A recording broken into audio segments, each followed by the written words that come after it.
Hey guys, welcome back. So today I want to talk about how to take a break. We've heard about taking breaks. Everybody talks about it. Take a break. When you're tired, take a break. When you're not sure, take a break. Right? Not knowing how prevents a lot of people from doing. I had a very terrible experience with taking a break last year that before I got myself to take a break, it took me 1 month. And in that 1 month, I got lesser work done. And before I got myself back to the point where I could still execute like I used to, it took me about an extra 2 months, which was like 3 months of very, very, very, very low performance. And those 3 months cost me a lot. I saw that was a problem. And somehow I felt like, I'm never taking a break. But when I put in a lot, when I work, I realized that I actually need a break. So I thought about it. I've been thinking about it and I've taken a couple of breaks this year and I've understood how it really works. So the first thing you should do in taking a break is this: set a time for that break. When you set a time, your body adjusts to that time. Your body knows that, okay, this is our time for enjoyment. So they will allow you to do what you want to do so that their own time will come and they will enjoy. Now, it depends on you. If you're able to delay, if you're somebody that can delay validation for a long time, if you're somebody that can like hold on for a long time, if you're a long-term person, then you can make your breaks monthly, right? Or quarterly, or biannually, or even annually.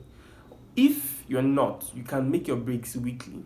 You can say 6 days of work, 1 day break, 5 days of work, 2 days break. The main thing you should think about is how your body works. Understand how your body works and then decide when it needs that break. So if you're somebody that does not really like too much work, I will just tell you at least 2 days break in a week is good. But get at least 5 days of working effectively. Number two thing you should do is put in activities in that day. Let your mind anticipate the activities of that particular day. You get, let there be things that your mind look forward to experiencing that day. So that anticipation is one of the reasons why it will give you your time and it will put you at a motivated pace where you need to like actually get more work done, because I guess rest. Your mind is telling you, I guess enjoy this break. I guess go enjoy it. I guess finish your work, right? So it's motivating you to finish work so that it can rest. It wants to flex too. You get to put activities that are very, very, very interesting to you. When you've done that, feed into some other desires you have. Like, experiment on some things you've thought about. There are some things you think about when you're working, right? Some ideas just pop into your head that they are not necessarily work related, but then they are fancy or nice ideas. When you're taking a break is the time to do it, because because you become a high performer, your brain does not want to always stay not performing. So if you're not been performing for a while, your brain will be angry and like, are you becoming lazy? Are you becoming a mediocre and all of that? Your mind is fighting you to like get back to work. So you trick it again by putting a little bit of work in that period where you're taking a break. All right. So you do some things that will take efforts, that will take some sort of work. They are not necessarily big goals per se, right? But they are good ideas. Sometimes you realize that some of those ideas you build on at that period actually come out to become some things actually very amazing in future. Then another thing I would say you should do is, and then this is like my main thing. This is my main thing when it's break time. Fellowship. So anybody that knows me knows how much I value my relationship with God. So I will not tell you something that I don't do. I won't tell what I don't do. One of the major things I do when I'm taking a break is I fellowship. Not that I don't fellowship on other days, but I spend extra time fellowshipping, because the source of our life, the source of our being is God.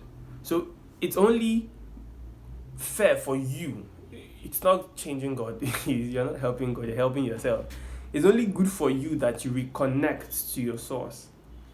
Now, what I've noticed is in that process, I'm able to like brood on some ideas that, man, if I was just thinking about them or researching about them, I wouldn't have been able to see them that way.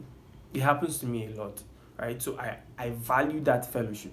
So I prescribe it to you any day that once you're taking a break, spend more time in fellowship with God. Now, when I mean fellowship, I'm not saying you should be going to church. You can go to church and all of that. That one is normal. I'm just saying you and God, personal time, one-on-one time. So, thank you guys so much for being with me on this episode. Now, let me give you a very quick teaser. The next episode I'm going to be releasing is going to be a fun episode. So, yes, we've been doing a lot of serious talking. So, I want us to just have a little fun. So, please turn on your notification for that episode, alright? Let's have